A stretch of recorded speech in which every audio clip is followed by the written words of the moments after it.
government class, we'll be looking at some of the principles of revenue allocation in Nigeria.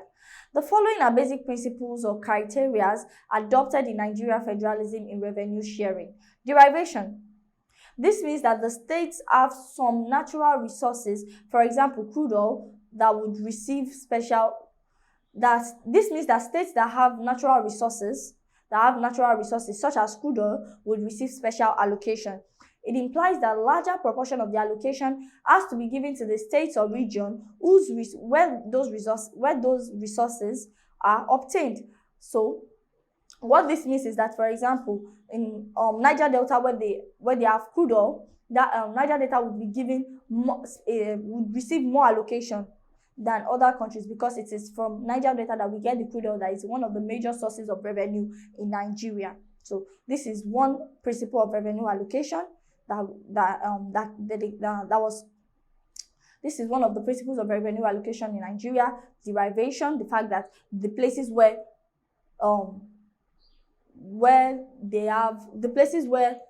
the states that have natural resources would receive special allocation, while will receive special allocations, and the proportion of allocation that will be given to them will be larger than the ones given to other states.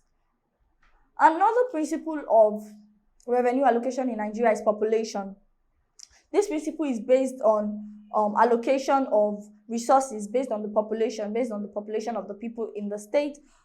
So this is another principle this is another principle for revenue allocation in the country, in which resources or income are allocated to the state or region based on the size or number of population or the people that live there, the people that dwell in the state or region. So population is another principle for revenue allocation. So based on the size of population in the state or in the local government, it will determine the amount of the revenue that will be given to them. So another principle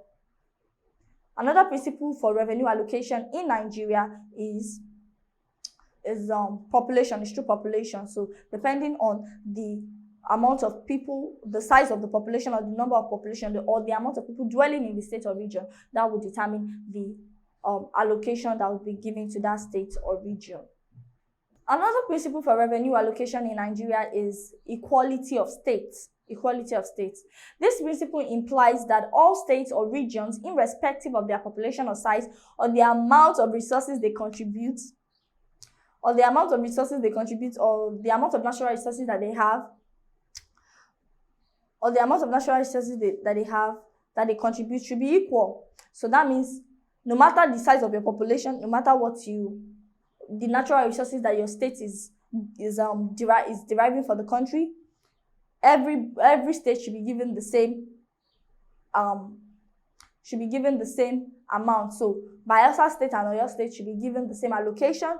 Lagos State and Ondo State should be given the same allocation, regardless of their population. So this is what the principle of the equality of states as a principle of revenue allocation in Nigeria is. It means that regardless of the population size or the amount of natural resources that a state contributes to the country, every state should be given an equal revenue allocation.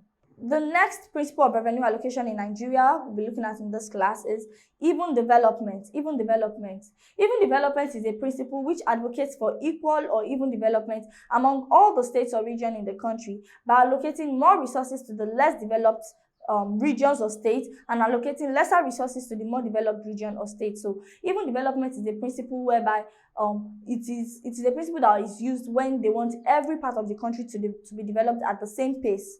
They want even development in all parts of the country. So for example, Lagos State, that is more developed than Oyo State, will receive less allocation, while Oyo State will receive more allocation because Oyo State is underdeveloped as compared to Lagos or Abuja. So that is what the principle of even development, that is what even development as a principle of allocation in Nigeria entails.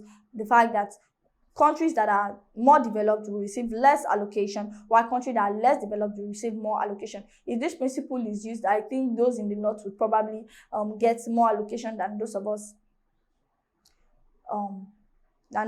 in south and west. The next principle of revenue allocation we'll be looking at is the need of a state. The need of a state. This implies that resources or income will be allocated to states or region in their state based on their level or degree of need. So based on the level or degree of need of a nation, that is what will determine the revenue that will be allocated to that nation.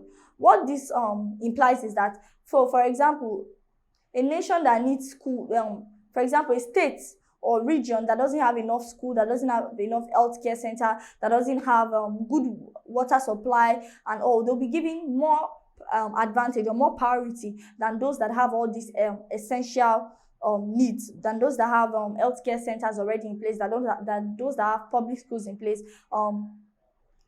Nations with more needs, depending on the level of degree of their needs, will be given priority compared to those that are already established. So if the principle of the needs of a state is used in revenue allocation, it would imply that states with more needs or higher degrees of needs would be given more allocation, while states that are able to stand on their own or they have these essential things or needs of life would be given less allocation.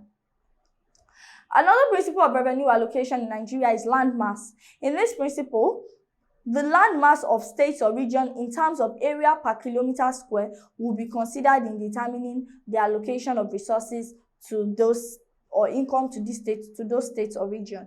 So based on this principle, it is the size of the country, the physical size of the country, not the size of the population. The physical size of the country that determines the revenue that will be allocated to the physical size of the states or local governments that will determine the revenue that will be allocated to them. So states that are larger, that have land,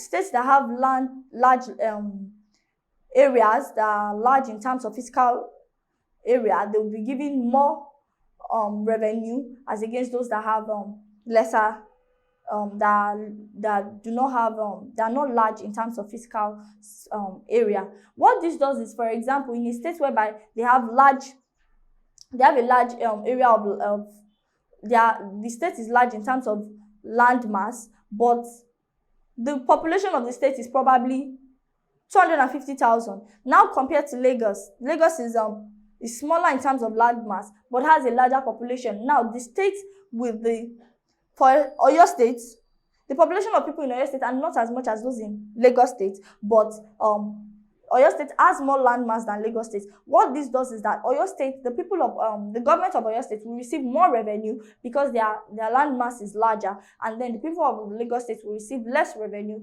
because their land mass is lesser. So using the principle of land mass simply means based on the physical land mass or area per kilometer square is what will determine the allocation, the revenue that will be allocated to the state or region. And with this, we've come to the end of this class. In the course of this class, we looked at some of the principles of revenue allocation in Nigeria, some of the factors that have been used to allocate or that can be used to allocate revenue in Nigeria. We looked at derivation, we looked at land mass, we looked at the needs of the nation, the need for even and rapid development, and many more.